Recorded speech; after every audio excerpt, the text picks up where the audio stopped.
Emmanuel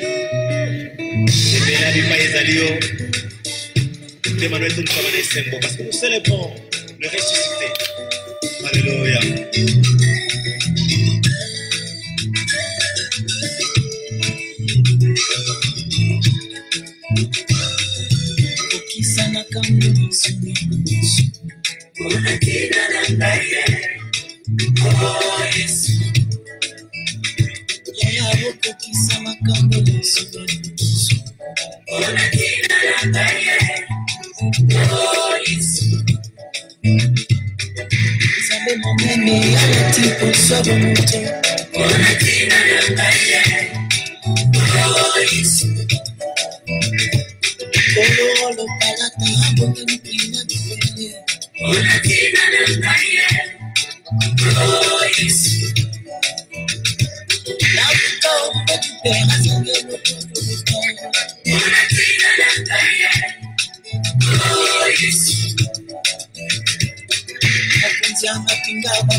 Mokeli na nyonso basambisi na ekelamu.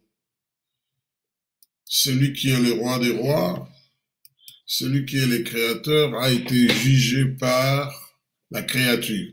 Allez, voilà. Bonjour, bonsoir à tout le monde. Bonjour à Maman Lisette Monguedou. Bonjour à José Kakonde. Bonjour à Charlie Mbanga. Bonjour à Balengola Ilouaberos. Bonjour à Lily Rose, elle est parmi les fidèles. Piro Boukassa, bonsoir Anglo Congo, je dis bonsoir à toi. Francine Esther, je signale ta présence. MK Frema, bonjour Anglo Congo, bonjour à toi. Chamala Junior, tu me dis salut Papa Anglo Congo. Je dis aussi salut à toi Junior. Desmond Kanstutu, bonjour Ndeko, bonjour Ndeko Mwana Mama. Alors aujourd'hui, nous allons parler de la détention de Vital Kamerhe, mais nous allons aborder un peu l'aspect état des droits, parce que les gens parlent de ça, ils parlent de l'état des droits. Vital Kamerhe lui-même a dit, il a demandé à ses partisans de se calmer, parce que la justice est indépendante, est en train de faire son travail de manière indépendante. Alors, et nous allons prendre un témoignage aussi, donc comment cette arrestation, mise en détention provisoire, il faut préciser, de Vital Kamerhe et des autres, est perçue par les uns et les autres. Est-ce que c'est un acharnement? Est-ce qu'il y a une évolution dans la manière de voir cette mise en détention provisoire? Est-ce que les gens commencent à comprendre qu'il s'agit là de la justice qui est en train de faire son travail, parce qu'on a causé du tort, parce que la justice estime qu'on a causé du tort à la communauté qui est protégée par l'État. Donc, nous allons parler de ça. Nous allons aussi parler un peu, revenir sur l'arrêt de la Cour constitutionnelle. Et puis, on a vu le lendemain, le président a reçu Monsieur Tambou Mwamba avec Madame Janine Mabunda. Mais tout cela, nous parlons de cela dans le cadre de l'état des droits, ces concepts dont nous parlons beaucoup, mais peut-être que si nous sommes en face de cette réalité-là, nous n'arrivons pas à comprendre que c'est ça l'état des droits. Hein. Nous allons prendre ça à des termes beaucoup plus simples, concrets, pour que les gens comprennent c'est quoi un état des droits. Et parmi vous, il y en a qui vivent dans des pays où ces pays-là, ce sont les états des droits. Alors, comment, de manière concrète, nous vivons un état des droits? Parce que ce n'est pas un concept abstrait, ça s'est traduit dans une réalité. Allez, mon frère Olito, je t'ai vu. Il doit faire très tard chez toi là. Ça m'honore que tu sois encore debout. Occupe-toi aussi bien de la maman comme c'est les confinements. Luki Kabouzi, salut Anglo-Congo, salut. Alors, M. Vital Kamerhe est resté à Makala après avoir, ses avocats ont demandé une mise en liberté provisoire. Et la justice a estimé qu'on devait encore les garder. Il faut toujours continuer à dire que M. Vital Kamerhe n'est pas encore condamné. Et il peut être acquitté. Tout comme il peut être condamné de manière définitive. Voilà. Donc, que les gens aient cela dans la tête pour que nous ne puissions pas nous tromper et surtout ne pas projeter une mauvaise image de la justice. Alors, qu'est-ce qui se passe? M. Vital Kamerhe reste en prison, mais il est conscient qu'il est, jusque-là, il est innocent. Mais il écrit une lettre et il s'adresse à ses partisans, il dit, la justice est en train de faire son travail de manière indépendante. Avant de continuer, j'aimerais prendre un petit témoignage. Ce témoignage, j'estime qu'il est important. Ça vient de Madame Ida Sawyer,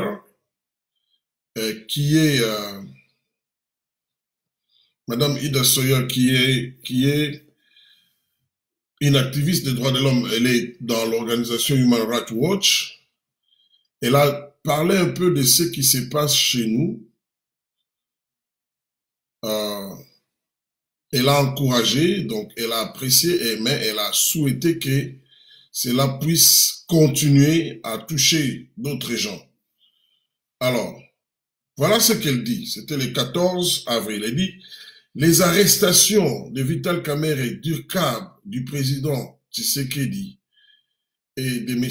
Félix Lobota, directeur du FONER et de l'homme d'affaires Makabouza, suite aux allégations de détournement des fonds publics, pourraient être des étapes importantes dans la lutte contre la corruption. Elle ajoute, les autres personnes accusées de corruption à grande échelle en RD Congo devraient également faire l'objet d'enquêtes et de poursuites indépendamment de leur affiliation et de leur loyauté politique. Ça, c'est le premier témoignage que nous avons. Alors, nous avons vécu dans un pays où si on vous arrête, si un magistrat vous convoque, il n'y a pas longtemps, les gens oublient, il n'y a pas longtemps, si un magistrat vous convoque, si vous avez des relations avec un ministre, avec un général, ou avec une autre autorité de l'État, vous pouvez aller sans crainte d'être arrêté, même si vous êtes coupable. Parce que être invité par un magistrat ne veut pas dire forcément que vous êtes coupable. Donc, même ceux qui étaient coupables, ils pouvaient y aller en sachant que bon, je vais donner un coup de fil et puis on va me libérer. Ça sont des réalités. Donc, un général d'armée pouvait prendre son téléphone et appeler un magistrat et puis vous êtes libéré. Lui qui est de l'armée,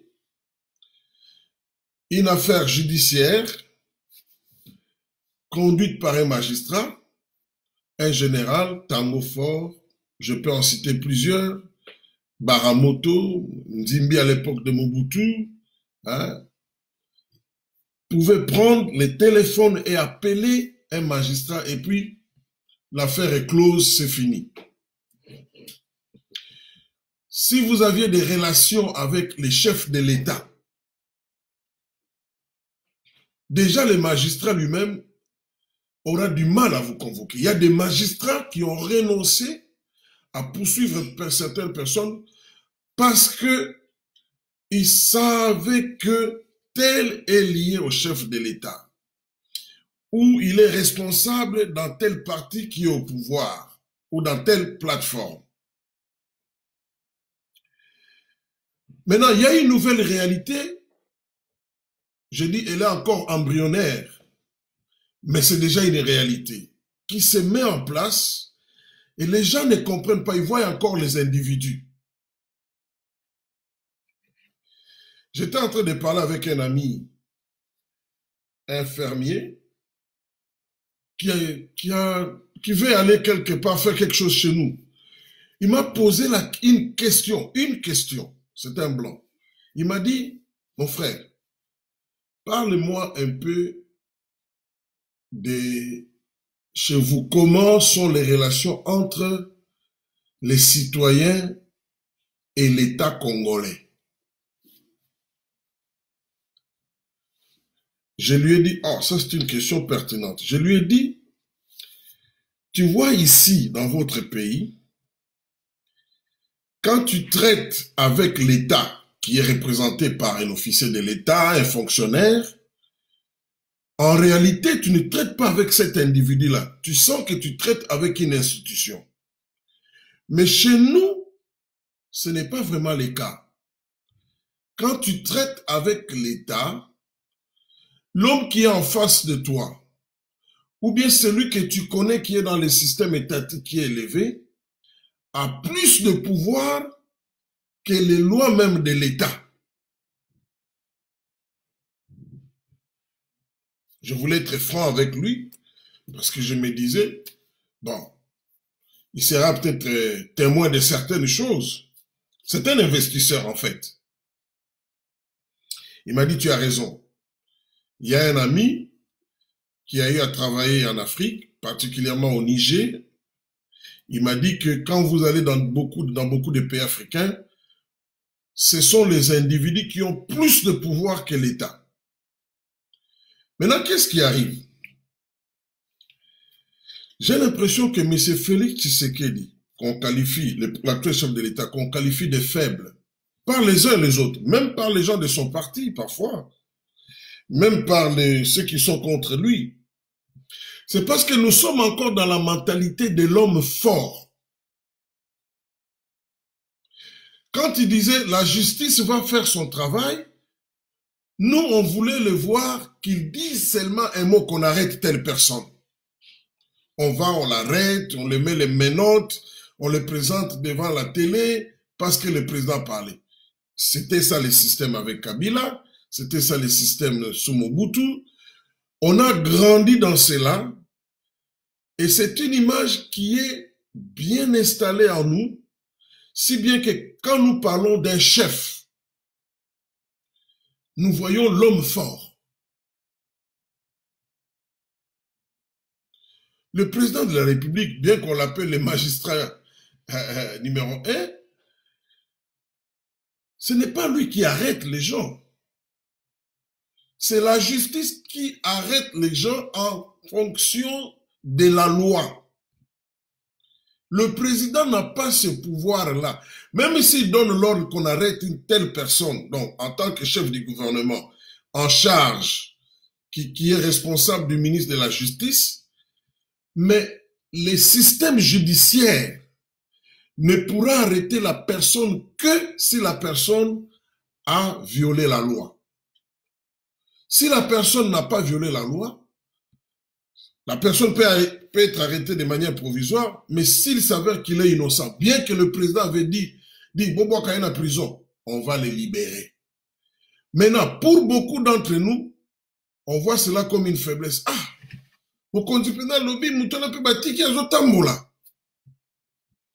C'est aussi ça l'état de droit. J'avais pour preuve, donc une autre preuve. J'ai vu même les partisans, des gens qui soutiennent le président Félix Tshisekedi. Dans les réactions, quand il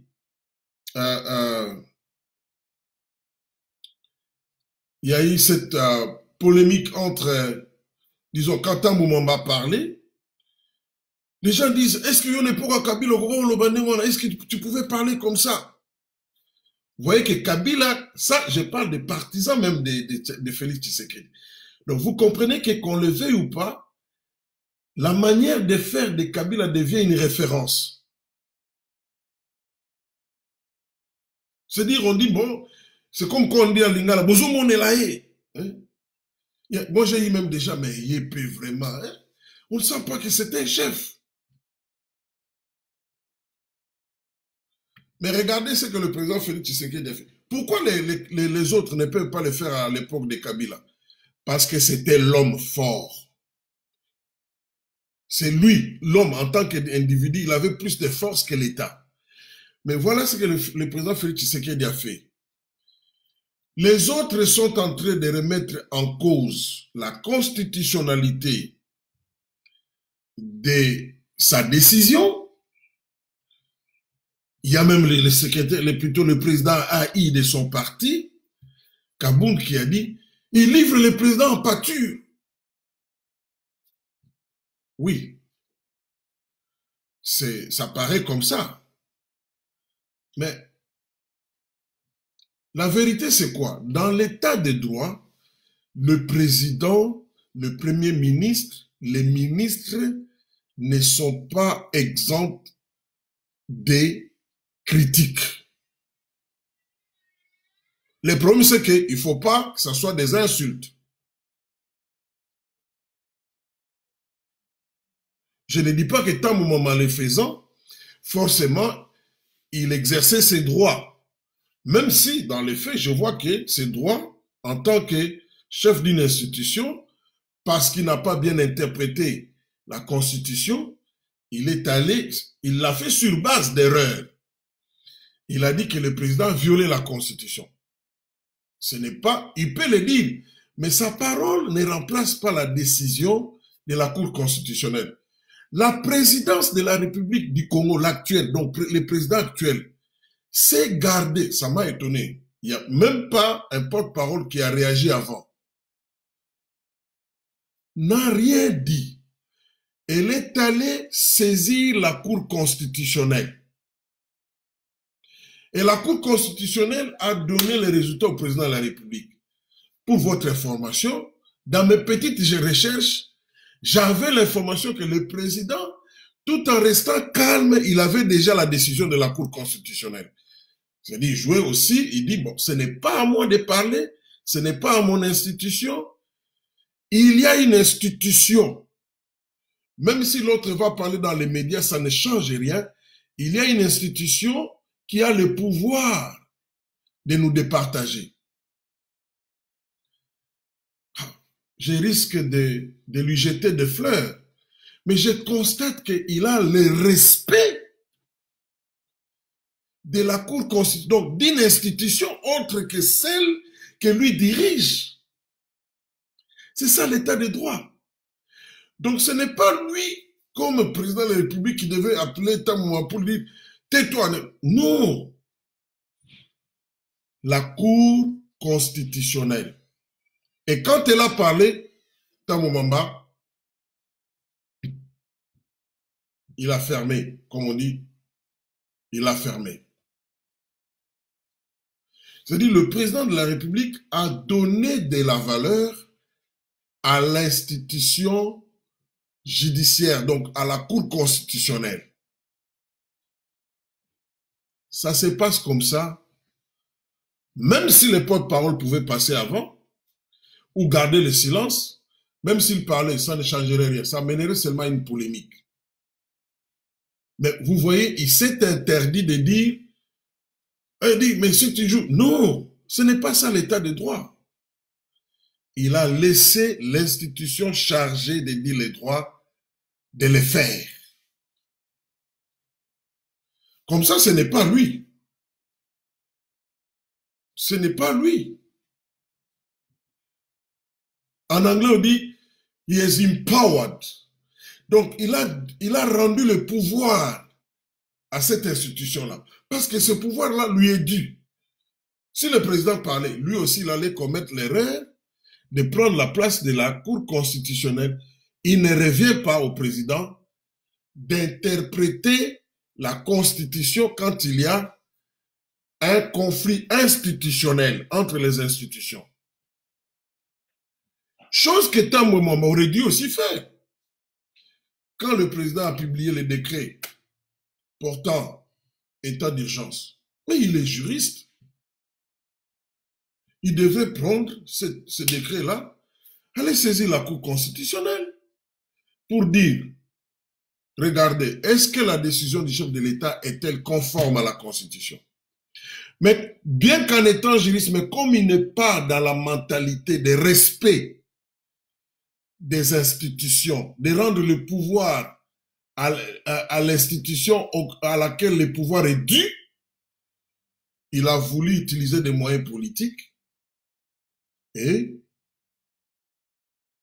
voilà, la Cour suprême a parlé, la Cour constitutionnelle a parlé. Et comme je le disais à certains amis, j'ai dit non, ceux qui me posaient des questions, j'ai dit mais comment ça va se passer? Non, la Cour constitutionnelle a parlé. Ce n'est pas un problème entre Tambo Mwamba et le président de la République. Non.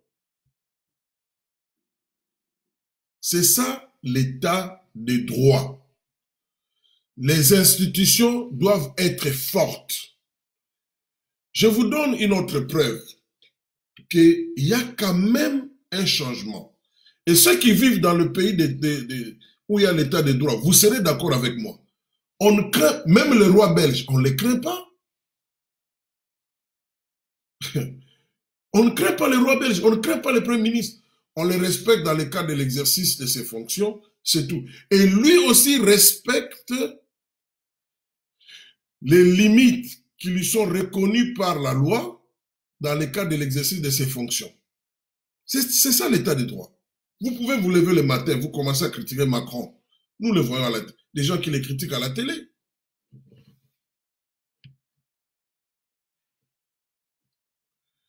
Donc, nous devons nous habituer parce que vous voyez dans nos cultures, comme disait Mobutu, le chef est sacré.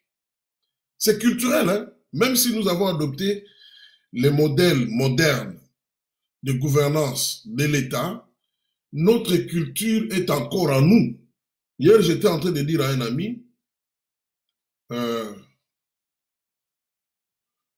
il me disait, il est au Congo, il a fait à peu près il a fait 25 ans aux États-Unis, il est rentré au Congo, il me dit, il y a des jeunes qui l'ont approché, il dit non, le problème que vous avez ici, vous ne vous intéressez pas à connaître vos droits.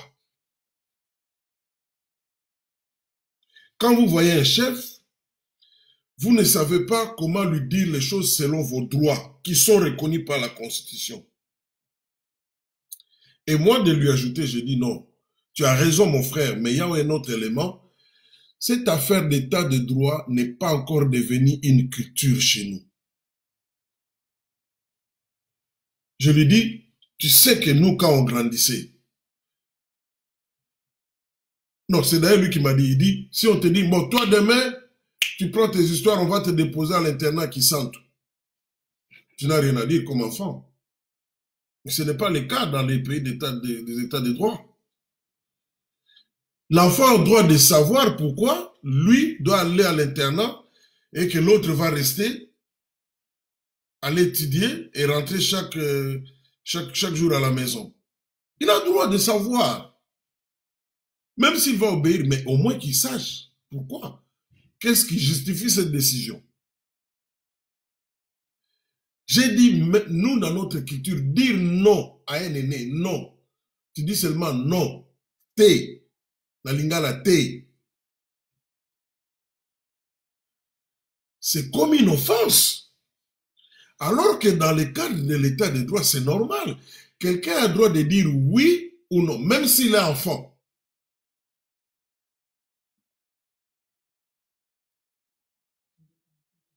Je sais qu'il y a un côté négatif de cela, mais un enfant qui sait dire non à ses parents jusqu'à ce que les parents puissent le convaincre, n'aura pas peur de dire non à celui qui vient de l'extérieur, donc à l'autorité de l'État, s'il estime que ses droits ne sont pas respectés. Le président Félix Tshisekedi a quelque chose que je trouve en lui.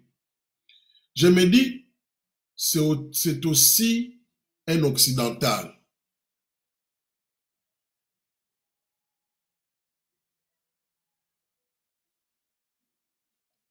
Donc, tu vas à l'aéroport, par exemple, tu es simple citoyen, tu vas à l'aéroport. Tu ne dois pas avoir peur de l'agent de l'immigration. Si tes papiers sont en ordre. Et lui n'a pas à t'intimider.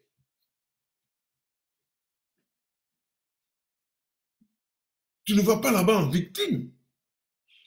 Donc, on doit s'habituer à cela parce que ça paraît comme une faiblesse dans son leadership. Non, ce n'est pas une faiblesse. C'est tout simplement une autre façon de faire. Et j'ai pris que ça continue comme ça.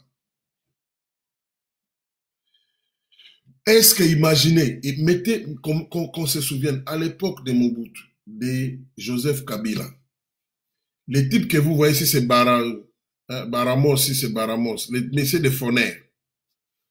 Ce monsieur-là, ne vous en faites pas. C'est vrai qu'il n'est pas connu. Mais ça sont des gens de Kabila. D'ailleurs, Kabila, dans son système, il a d'autres gens beaucoup plus influents qui ne sont pas connus du grand public. Mais que ces messieurs-là passent la nuit en prison. C'est-à-dire qu'il a appelé des gens, des généraux, appelé même lui-même Kabila. Malgré cela, il est resté en prison. Mais c'est un pas. Je ne dis pas qu'il est coupable. Mais que la justice du Congo puisse avoir le pouvoir de maintenir en prison pour raison d'enquête un tel monsieur si influent, c'est un grand pas.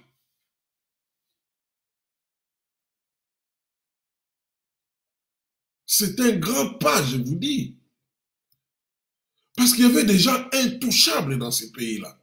Et il y en a encore. Mais maintenant, là, ils se rendent compte que, parce qu'ils savent dire, comme on a mis la main sur celui-ci, et il a passé la nuit là-bas. Vous prenez le cas de Vital Kamerhe. Quand Vital Kamerhe était dans le PPRD secrétaire général, est-ce qu'un magistrat pouvait oser lui... Mais ici, il est directeur de cabinet. Parce que j'entends des gens, c'est pour la première fois un directeur de cabinet depuis l'histoire. Mais ça veut dire quoi, directeur de cabinet? Chez nous, on a pompé des titres. C'est quoi, directeur de cabinet? Moi, dans le pays où je vis, je ne connais même pas les directeurs de cabinet de notre Premier ministre. On peut se croiser dans les shops. Je ne les connais pas. Et il ne va jamais se présenter à moi, directeur du cabinet du Premier ministre. Non. Si jamais ça l'est arrivé. J'étais dans un pays d'Afrique australe. Un garçon arrive, venant du Congo de Kasumbalès. D'abord, voilà. Il a le nom, dans son passeport, il a le nom Étienne Tshisekedi. C'est ça son nom. Il arrive à Kasumbalesa, on l'arrête juste à cause de ce nom-là. La NER se réunit, les gens de l'immigration. On lui pose la question, comment ton nom c'est Étienne? Il dit, mais bien aimé, c'est mon nom, le nom que mes parents m'ont. Il a fait des heures et des heures, juste à cause de ce nom-là. Vous voyez? Ça, c'est un non-état de droit. Après, bon, le chef de l'ANR a dit, on a fouillé son sac, on a vérifié son téléphone. Le chef de l'ANR a dit, laissez-les partir parce qu'il a le visa de la Zambie. Les gars arrivent maintenant à la frontière Zambie-Zimbabwe. Il a des problèmes avec l'immigration zimbabwéenne.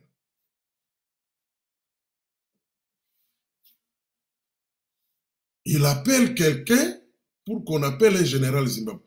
Le général zimbabwéen l'a dit, ne m'appelez jamais pour ce genre d'histoire. Pourquoi? Parce que chez nous, on savait que si j'ai des problèmes à l'aéroport, j'appelle Baramoto à l'époque de Mobutu. Je suis libéré.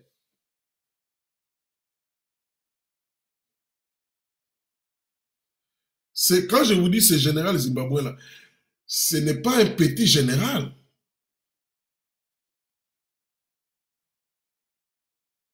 En Afrique du Sud, là, est-ce qu'un général peut aller intervenir si la police vous a arrêté? Un général d'armée? Il ne peut pas.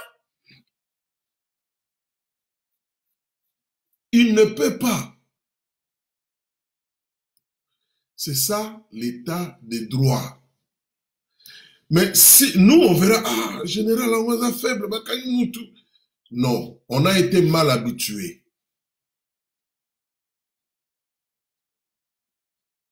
Et quand lui appelait, les types d'immigration, il les regardait, il dit, mais tu l'appelles, qu'est-ce qu'il va faire? Il va rien faire. Il dit, monsieur, tu viens faire le trafic d'influence ici?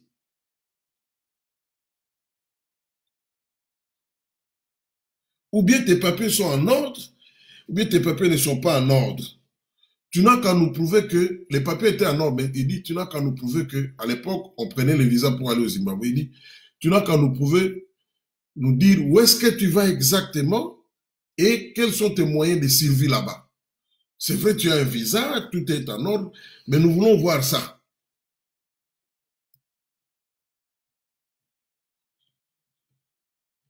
Donc, il ne s'agit pas d'un président faible. Non. Il s'agit, oui, d'un président faible devant la loi. Parce que tout le monde doit être faible devant la loi.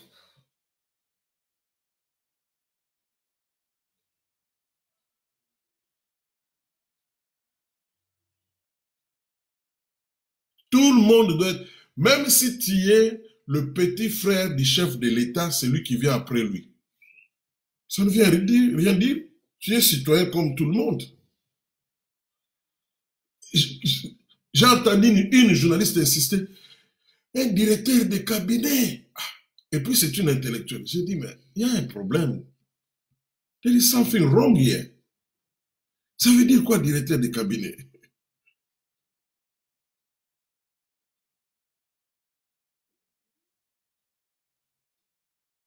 Pourquoi? C'est un pays de titres. Non seulement des titres, mais les gens se donnent des pouvoirs qui ne leur sont pas reconnus par la loi.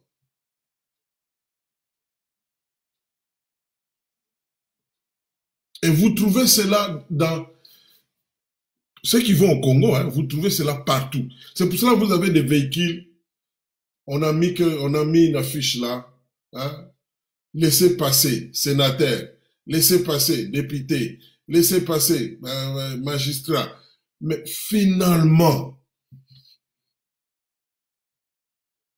nous sommes les seuls pays au monde où, moi je connais un ami, il n'est pas magistrat. Je dis bien, il n'est pas magistrat. Mais son véhicule, on a mis, laissez passer, magistrat. Qui est magistrat? C'est le beau-père de son ami. Et quand si on l'arrête, on appelle ce monsieur-là. Dans l'état des droits, ces histoires-là n'existaient pas.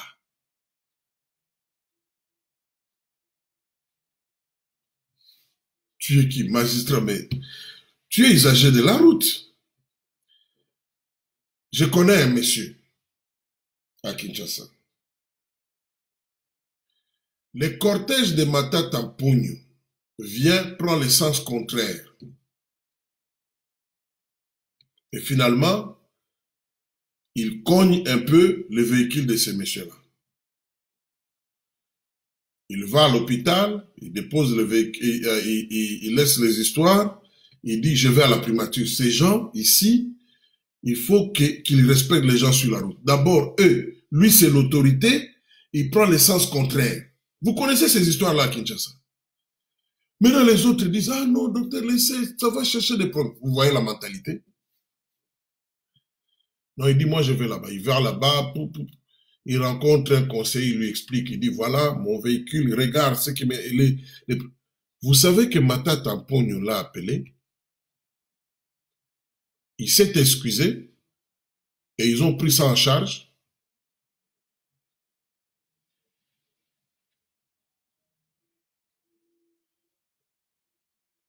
C'est ça, l'état des droits. D'ailleurs, au départ, il ne devait pas faire ça, Matata Tampogno. Mais ça sont des choses que j'ai vues à Kinshasa, un colonel, un major qui vient. Vous êtes en plein les embouteillages de Kinshasa, là. Lui, il prend les sens contraires. Allez, ce n'est pas possible. C'est la jungle. Je me souviens d'une interview d'un journaliste, Etienne Tshisekedi lui expliquait, il lui pose la question, quel est ton projet de société? Il dit, mon projet de société, ça sera l'état de droit. Il dit, l'état de droit, il dit, c'est un état où tout le monde est égal devant la loi. Tout le monde est sous la loi la même chose. Il dit, mais explicite, il dit, mais, monsieur, vous ne comprenez pas. C'est ça, c'est ce qui fait la beauté de l'Occident. Je ne dis pas que c'est parfait. C'est lui qui viole la loi, il a peur. Parce que si tu montres, tu amènes la preuve, la personne a des problèmes. Quel que soit son rang.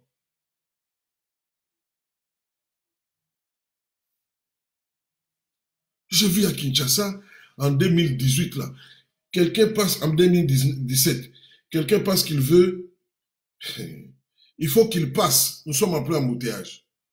Il a des militaires, un militaire qui sort, il sort la baïonnette. Un taxi-bis où il y a des passagers qui attendaient, il trouve le pneu. Ça, c'est pas l'état des droits.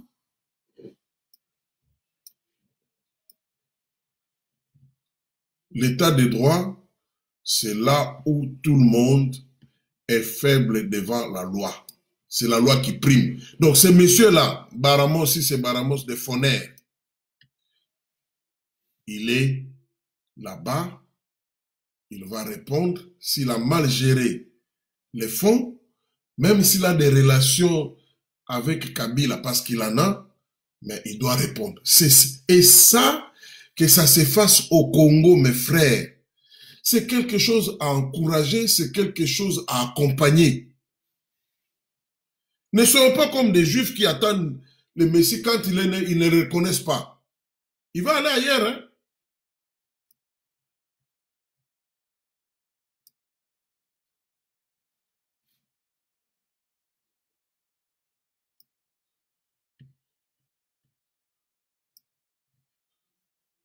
Donc, et cet état de droit-là s'accompagne avec des revendications. Il faut qu'il y ait des gens courageux. Je ne dis pas que c'est facile. Parce que les tenants de la dictature sont encore là. Ils ont encore les réflexes. Et ils se sentent comme s'ils sont dépouillés de... Vous ne comprenez pas un homme comme Tambo Mwamba, ce qui lui est arrivé, comment lui ressent ça. Mais il est blessé dans son orgueil. Hein? C'est quelqu'un qui est habitué à se faire obéir. Comme il est avec Joseph, donc il croyait que bon... Je ne dis pas que c'est toujours c'est parfait, non. Mais il y a une avancée, il faut le reconnaître. Est-ce que l'influence des autres est encore là? Oui. Les droits ont fait leur conquête petit à petit, en payant le prix. Et c'est les efforts, les revendications, tout ça. Jusqu'aujourd'hui, quand vous allez dans les pays des droits, vous trouvez encore des associations qui se battent pour le respect des droits des tels, des droits de ça, des droits de... Jusqu'aujourd'hui. C'est un combat perpétuel. un combat perpétuel. Parce qu'il y aura toujours des gens qui vont chercher à brimer vos droits. Et vous devez vous battre.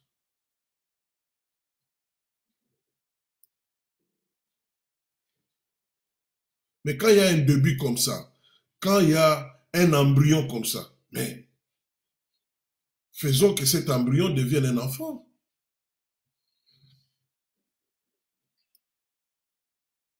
Et c'est ce qui fait peur aux autres. Moi, je ne suis pas pour ceux qui disent « Ah, enfin, on peut donner les surnoms au président, Fachi Bétonde, c'est bien. » Une fois, il a dit « Ne faites pas de moi un dictateur. »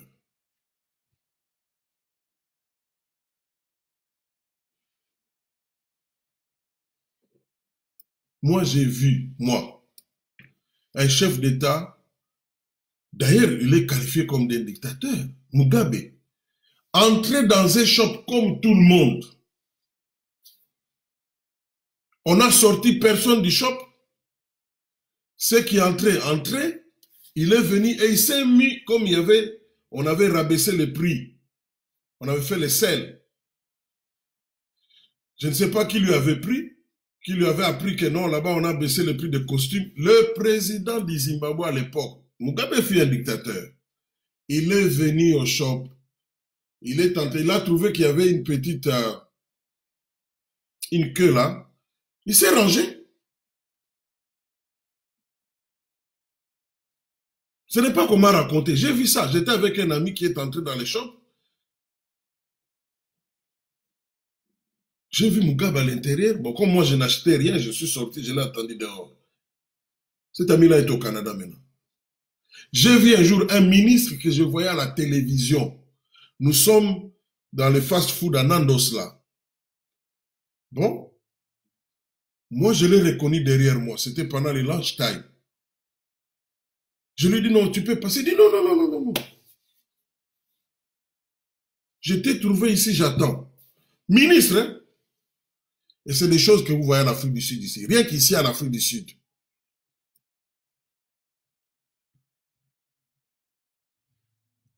Quand vous passez chez Tango Fort, c'est comme si il y a une guerre hein,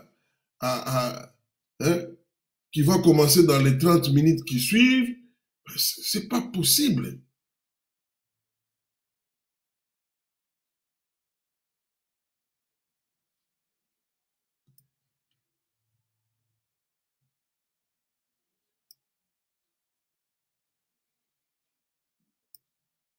Voilà, je vais prendre là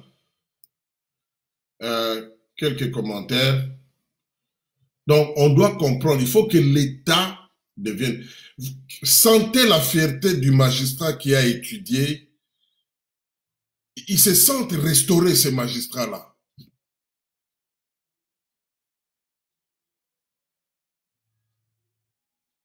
Ils se sentent restaurés.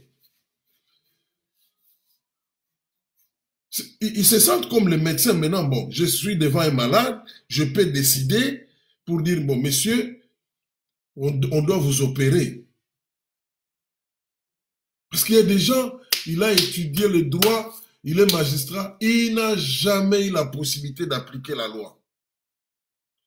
Et vous savez, ce matin, j'étais encore en train de suivre l'interview de Félix Tshisekedi, un jour avant qu'il ne revienne de Nairobi, sur le TV5, il a dit, nous allons instaurer l'état de droit, lutter contre la corruption, pour attirer les investisseurs. C'est la condition aujourd'hui dans le monde moderne, surtout la corruption.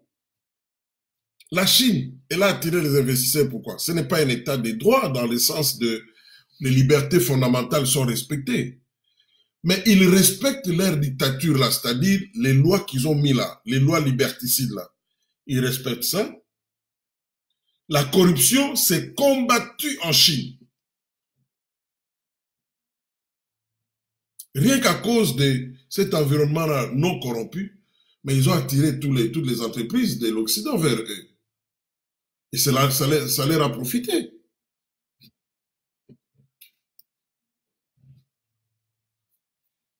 Moi, j'encourage cela. Et Vital, en écrivant cela, je les salue aussi. N'oubliez pas, il est en détention, mais il rend témoignage que la justice est en train de faire son travail. J'ai appris parce que c'est écrit au conditionnel. Un journaliste français a tweeté que non, la maman de Vital est allée voir maman Barthes. Mais même si vous allez voir Étienne Tshisekedi dans sa tombe où il repose, qui repose en paix, ça ne va rien changer. Ce n'est pas un problème de famille.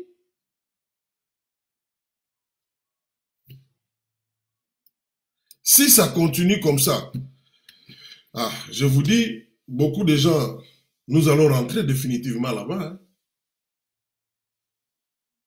où tu n'as pas peur d'un individu, mais tu crains seulement l'État, les lois, et tout le monde est égal devant la loi. Allez. Je prends Véry Mandolin, je le fais expressement, c'est Kabila qui est au contrôle de la justice, c'est Kabila qui a arrêté Kamere. Pourquoi on n'arrête pas on n'arrête pas qui continue? Bon, peut-être que vous avez l'information, c'est Kabila. Alors, pourquoi Kabila l'a retiré? Pourquoi il n'avait pas arrêté les gens qui détournaient sous son règne? Si vous avez l'information, donnez-nous, M. Véry Mandolin. Nous constatons la réalité.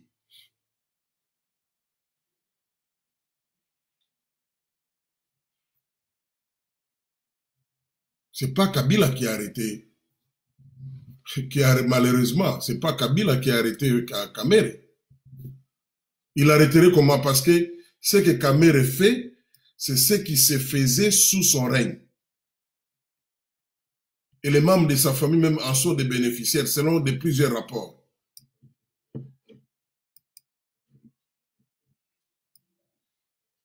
Pourquoi il n'avait pas arrêté le monsieur de la GECAMI? Didier Stone Mwamba, il dit bonjour papa, à quand l'arrestation des FCCP-PRD? Ça veut dire quoi?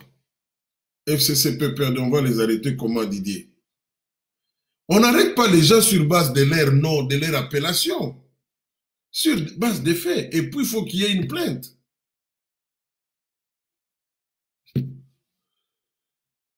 Angelvis Boisbois dit, quelle est la suite avec Tambo Mwamba? Mais la cour constitutionnelle a parlé, c'est fini.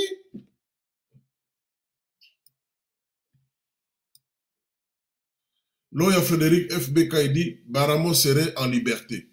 Oui, c'est possible. Vous mettez ça en conditionnel. Moi, je n'exclus pas ça.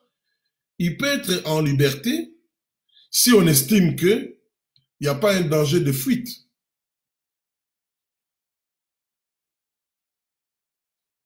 Peut-être s'il a un problème de santé. Je ne sais pas. Mais c'est un fait que ce monsieur a été entendu, chose qui n'a pas été faite à l'époque de Kabila. C'est un fait que ce monsieur a passé la nuit à Makala en détention provisoire. S'il est en liberté, mais cela ne veut pas dire que l'action contre lui s'est stoppée. Si elle s'est stoppée, donc, on n'a pas trouvé suffisamment de preuves. Parce que dans l'état des droits, on n'arrête pas les gens seulement sur base, de manière définitive, pas sur base des soupçons. Le système judiciaire romain se base sur le preuve. Tu peux dire que j'ai tué Patrick Mwesela. Je prends un exemple. C'est bien de dire ça, mais il faut amener la preuve. S'il n'y a pas de preuve, je serai libéré, même si en réalité je l'ai tué. Là où j'ai vu, moi j'ai vu, il y a un avocat. Tout le monde sait qu'il a tué sa femme. Mais le problème, qui va amener la preuve? La preuve, ça parle, ça doit être lui, mais où est la preuve? Jusqu'aujourd'hui, le monsieur est libre. Et les enquêtes continuent. Ça fait plus de 10 ans.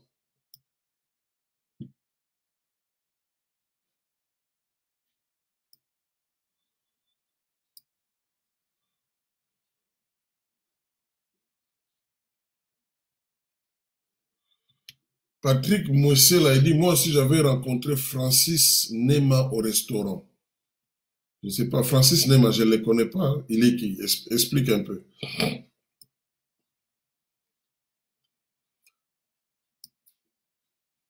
Élégance Mosquée dit, ce sont les oiseaux de même plumage. Vous parlez de qui? Je ne sais pas. Merci beaucoup Philippe de Concession qui me souhaite un bon rétablissement. Merci beaucoup. Francine Esther, il dit vraiment les gens ont des questions bêtes. Non, je pense aussi que les gens, beaucoup de gens ne savent pas ce que c'est un état de droit. Il y en a qui pensent, il suffit qu'on te cite. Ah, tel a fait ça. Mais il faut amener les... Même quand nous parlons de Kabila là, il faut amener des preuves.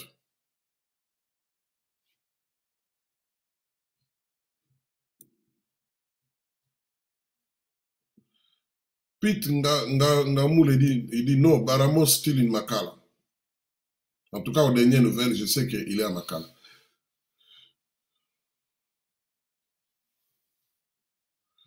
Jean-Claude John a dit, Papa Anglo, please, veuillez nous informer au moins 2 heures en avance pour le direct, car nous sommes parfois surpris de décalage horaire. Oui, je m'excuse. Moi aussi, j'ai certaines contraintes. Je fais ça dans la maison. La vie dans la maison doit continuer, comme vous le savez. Les enfants ne vont pas à l'école, donc pendant que je parle, ils sont obligés d'être silencieux. Donc voilà, je paie aussi le prix là. Donc, il faut qu'on s'habitue à l'état de droit de part et d'autre. Même ceux qui sont dans les camps qui souhaitent les changements, faisons très attention. Moi, j'étais parti au Congo, j'ai rencontré une autorité. C'est une nouvelle autorité. Je rentre, les amis me disent, ah, Néni. Je lui dis, non, voilà, ça s'est bien passé, on a parlé, voilà, j'ai expliqué les projets, machin, tout ça. Bon, on m'a dit de me procurer tel élément, et tout ça, tel document. Après, quelques temps après, on m'a dit, ah, après, je suis à moi logoté. Je dis, mais mes enfants, ça veut dire quoi, ma paix sur logoté? Vous voyez un peu?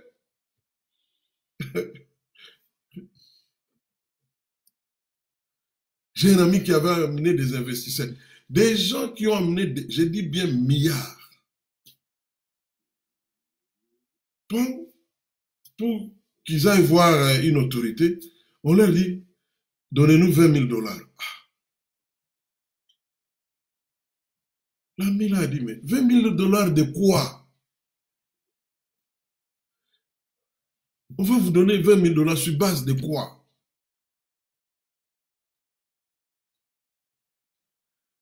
Nous ne pouvons vous payer que dans le cadre du contrat qu'on a avec vous. Si le contact est établi, si les affaires démarrent, vous aurez votre part. Mais maintenant là, les termes qu'ils ont utilisés, civilité.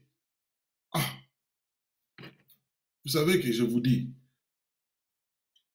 Batola Makota avion Bazonga, ils sont rentrés. Bazonga.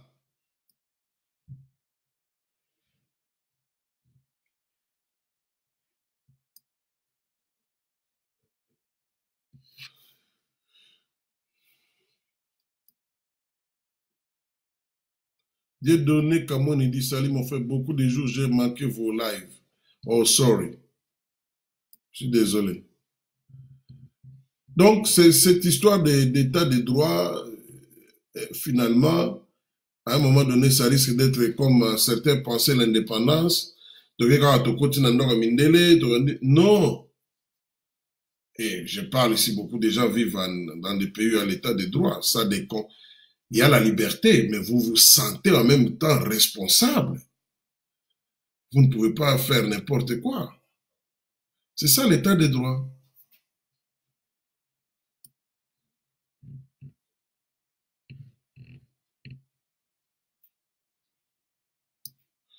Philippe de Concession a dit pourquoi le président Félix ne démet toujours pas Kamere jusqu'aujourd'hui. Bon, je ne sais pas.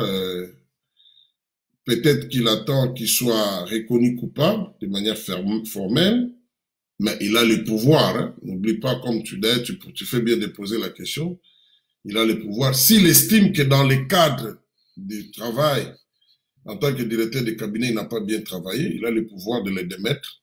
Mais s'il estime que non, il n'a pas mal travaillé, bon, mais qu'il a des points avec la justice, que ça soit établi, là, il va le démettre. Va-t-il le faire? C'est possible, sans attendre la décision finale de la justice. Va-t-il attendre? C'est aussi possible. Mais Kamere peut aussi démissionner. Voilà, ça c'est une autre possibilité. Élégance Mosqui a clarifié, je parlais étant mon maman, Kabila sont des oiseaux du même plumage. Maman Blessing Lumière dit Topin a fait la même chose allant jusqu'à 50 000 $ pour rencontrer le président. Je ne sais pas. Je peux vous parler de M. Topin qui est le secrétaire particulier du président. Ça, c'est Maman Lumière qui dit, moi je n'en ai pas la preuve. Si c'est le cas, c'est malheureux. Mais, à moins que ça soit prouvé. Donc, c'est comme je disais, il faut que l'on comprenne cet état de droit-là. On a beaucoup à faire. Le peuple lui-même doit être éduqué. Le peuple doit être éduqué. C'est comme je voyais les jeunes de l'IDPS qui disent « Ah, ma pesi batumi sala, ma pesi bisoté, tout ça. » Bon, je vais bien, dans les cadres d'un parti, quand vous gagnez les élections, eh ben, vous pouvez avoir du travail. Mais il y a quand même des critères. Tu veux que tu sois conseiller, tu as quelle expertise? Tu as quelle qualification? Mais entre-temps, je dis, il faut qu'on regarde dans les partis des gens qui sont qualifiés, qui ont une expertise, qu'on leur donne du travail. Parce que ces gens-là, ils ont un effort qu'ils avaient fourni et ils vont contribuer financièrement. Hein? Et puis envoyer d'autres jeunes dans des formations. Le marché du travail, c'est un marché où tu viens vendre un service. Tu viens vendre ta connaissance. Donc, personne ne va acheter ça si ce n'est pas de bonne qualité.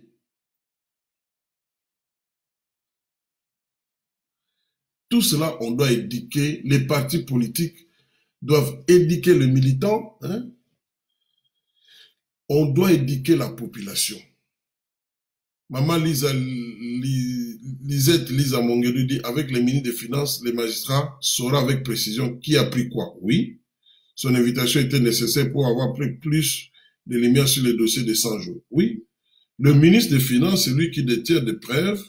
Il y a lui, il y a le gouverneur de la banque, il y a les ministres des budgets, parce qu'ils font partie de la chaîne de paiement, comme on dit.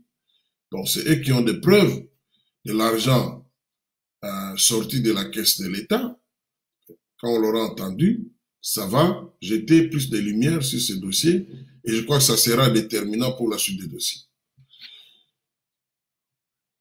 Élégance Mosqui dit, et après 15 jours, Kamere demande la liberté provisoire, on pourrait lui en donner. Il aura le droit ou non? Il a le droit à la liberté. D'abord, il est en détention préventive.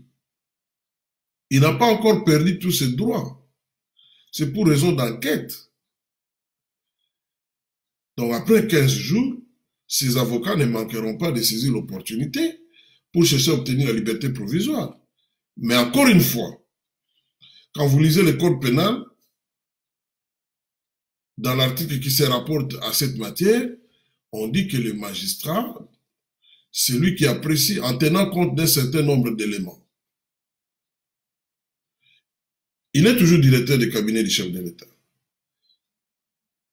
Est-ce que s'il est libre, il ne va pas exercer des pressions sur certaines personnes qui peuvent contribuer à l'avancement de l'enquête? Mais tout sera apprécié par le magistrat.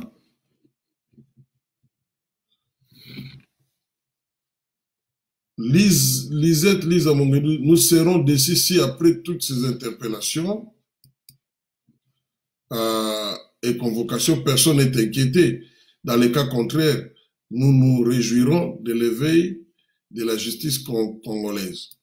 Oui, mais je comprends, maman Lisette, mais ça doit aller avec des preuves. On n'arrête pas les gens parce qu'ils s'appellent Kamere. Non, non, là ce n'est plus l'état de droit, je suis désolé.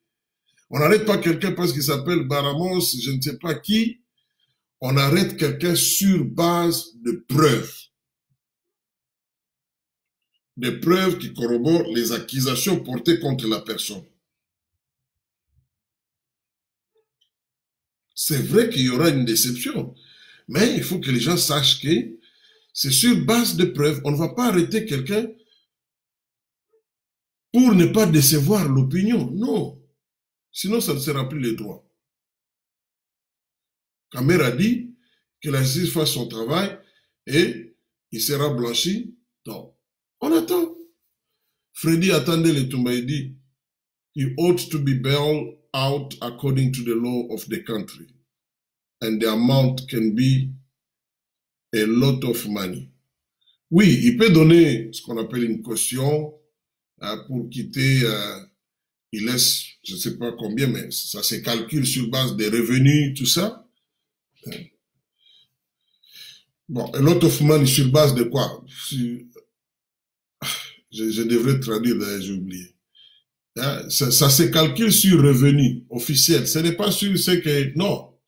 Les directeurs de cabinet touchent combien? On va calculer sur base de ça. Tazi Nancy dit bonjour papa Anglo Congo. Il paraît que Monseigneur Moulumba a été empoisonné.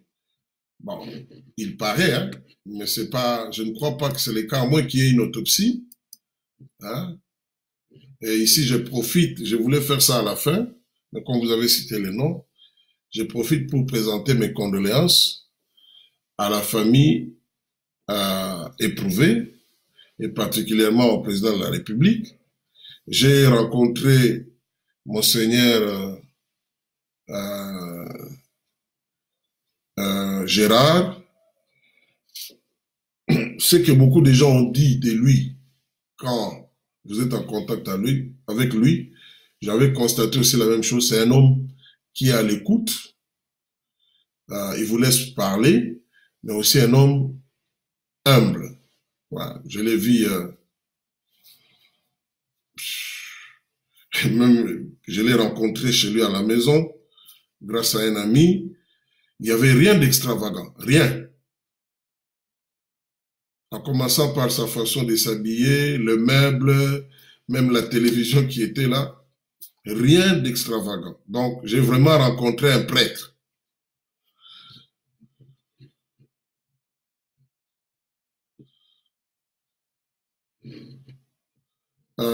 Bon, empoisonné, ça je ne sais pas, mais écoutez, quand vous les regardez, quand il était en vie, il avait l'apparence d'un homme qui ne porte pas cet âge-là. Hein? Il était bien, 82 ans, certains disent, d'autres disent 81 ans. Il approchait 82. Il marchait seul, il était bien, lucide, tout ça. Et, en tout cas, il avait un bon physique. Mais c'est quand même au-delà de 80.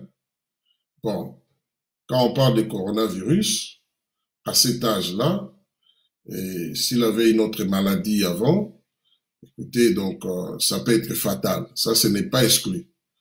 Empoisonné, je ne peux pas affirmer cela, à moins qu'il y ait une enquête, mais une autopsie. À ce moment-là, je pourrais dire que bon, il a été empoisonné. Bon. Mais en tout cas, c'est mon opinion, mais je ne dis pas que c'est vrai, mais je ne pense pas. Écoutez, coronavirus existe. Hein, ça existe. Il faut pas... Il y en a qui disent, ah, mais non.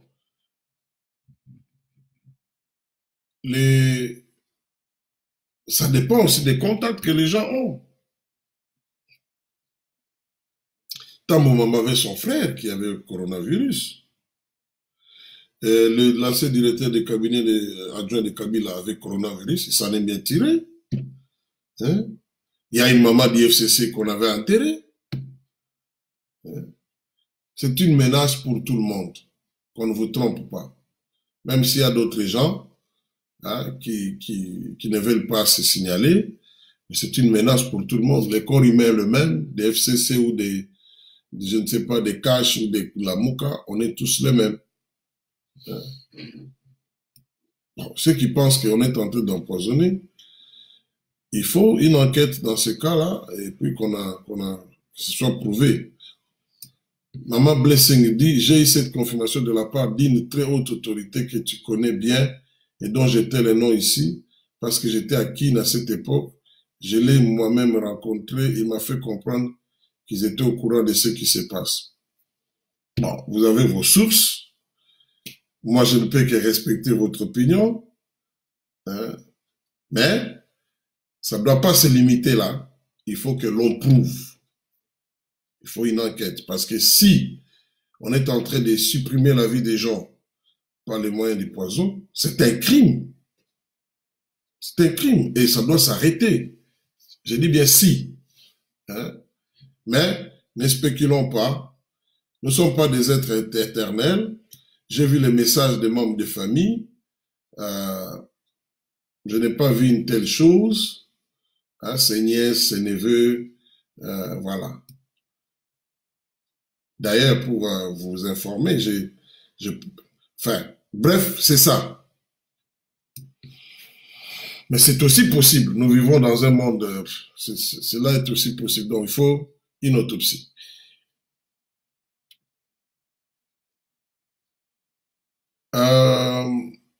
Lisette dit, soki to lobby to respecter vraiment état de droit tokoti kalakaka population ya pamba pour ba dirigeant nyonso miyibi député sénateur ministre bango nyonso miyibi mutu ya malamu azate bango nyonso makala tokotika peuple biso moko. Bon, c'est encore une opinion, Lisette. Hein? Les droits surtout le droit pénal, c'est la preuve. Le droit pénal, c'est la preuve. Donc, s'il n'y a pas de preuve, même si c'est vrai, mais il faut arriver à produire des preuves. Il y a ce qu'on appelle la présomption d'innocence. C'est un principe sacré dans le droit pénal. Donc, Kamere, comme il est là, aujourd'hui là, il est encore innocent. Je sais que ça fait mal, mais dans l'état de droit, on doit s'habituer à cela. Maman Blessing dit, je parlais des topins et pas des poisons. Ah.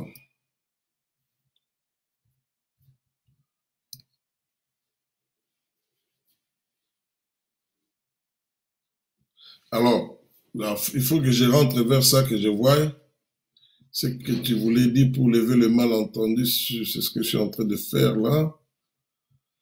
My goodness.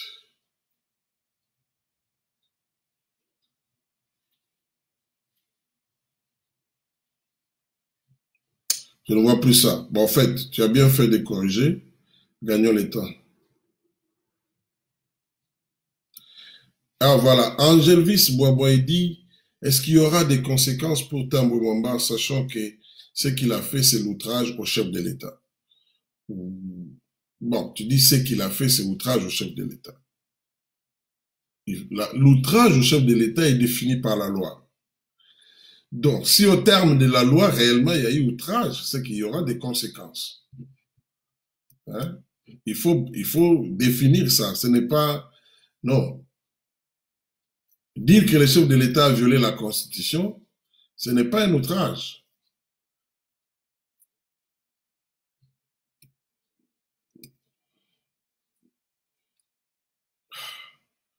Jean Mumboulou dit, pourquoi tu te caches? Ben, merci beaucoup mon frère Jean Mumboulou. Je ne me cache pas. Est-ce qu'à la radio, vous voyez les journalistes qui parlent? Hein? Moi, j'ai pris la décision de faire mode radio. Voilà. C'est pas se cacher. Lisette dit, je me rappelle des propos de la première dame honoraire lors de ses campagnes électorales qui disait qu'il aurait volé de l'argent de son mari en remplaçant dans les coffres un serpent prétextant que l'argent s'est transformé en serpent. Oui, j'ai vu cette vidéo-là. Bon, premièrement, elle n'avait pas cité Kamere. Deuxièmement, ce n'est pas parce que c'est la première dame honoraire, comme on dit, qui a dit cela, que c'est vrai. Ça peut être vrai, ça peut aussi être faux. Hein? Elle parlait de quelqu'un dont le nom n'est pas connu. Mais, comme dans la communication, on sait qu'il y a des sous-entendus, en tout cas, beaucoup de gens pensent que ça doit être Kamere. Ils pensent, mais ça peut ne pas être lui.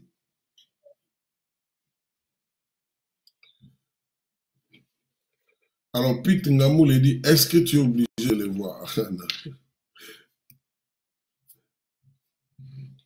Allez.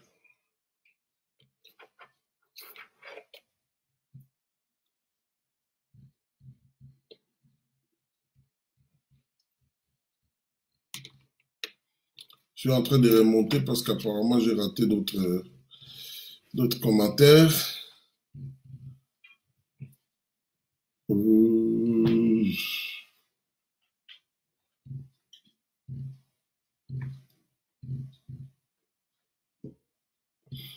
Bon, apparemment, je n'ai rien raté. Fidéli Kalombo dit, mon Dieu, Papa Anglo, j'ai tout raté. Mais non, tu peux rejouer l'élément et puis tu auras tout. Vous n'avez absolument rien raté, c'est récupérable.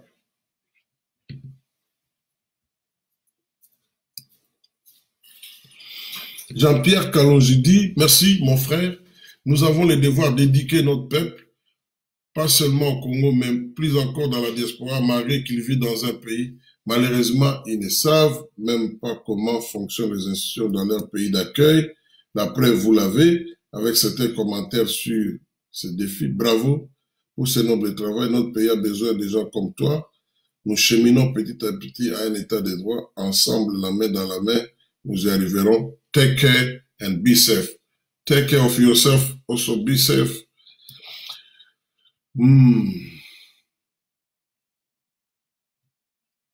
Marcel Pagnol dit, combien de temps durera VK en prison avant que l'on fixe son sort? Ne devrait-il pas présenter sa démission? Je ne sais pas exactement combien de temps, mais il y a quand même un délai, donc on va certainement avoir un procès équitable, et c'est après ce procès que on pourra dire s'il est libre ou pas.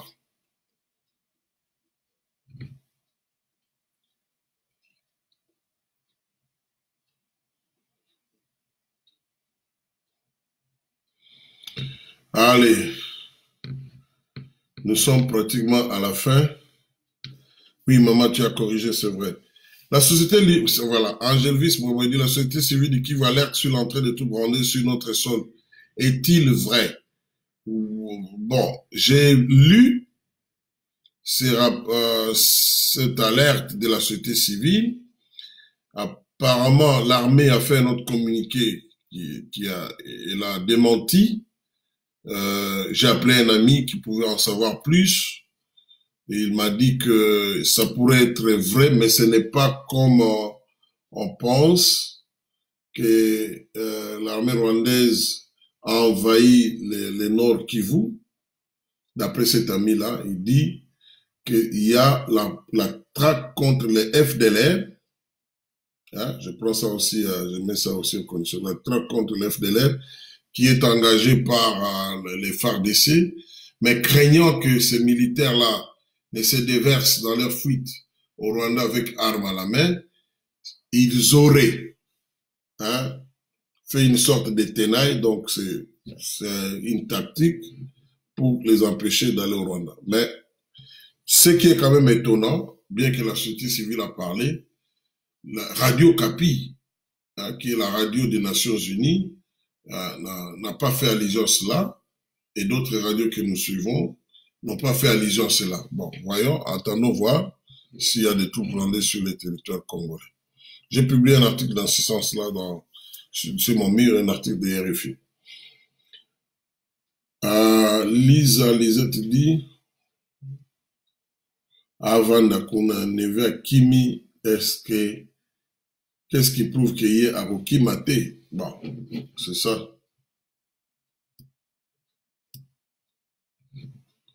Voilà, donc, Eric Kapumba dit, vous n'avez pas des informations sur la rencontre Fachi avec les présidents des deux chambres? Bon, à l'issue de cette rencontre, madame la présidente de l'Assemblée nationale a fait un petit rapport à la presse. C'est tout ce que moi j'ai à ma disposition. Je n'ai pas autre chose que ça. Hein? Donc, il s'agissait de parler du coronavirus et que les deux chambres sont déterminées à accompagner les chefs de l'État dans cela. Donc, voilà. Et puis, concernant ce qui était arrivé, il semble-t-il a dit que la contradiction, ça prouve la santé de la démocratie, quelque chose comme ça. Allez, merci beaucoup. Je vous aime bien, portez-vous bien. À la fin de cette émission, je voudrais encore une fois présenter mes condoléances à la famille du chef de l'État et à tous ceux qui sont proches de Monseigneur Gérard Moulumba, qui nous a quittés. Que Dieu les console, vraiment qu'il les console, et puis que Dieu veille sur l'œuvre qu'il a laissée. Au nom de Jésus-Christ, que le Seigneur le bénisse, qu'il les réconforte.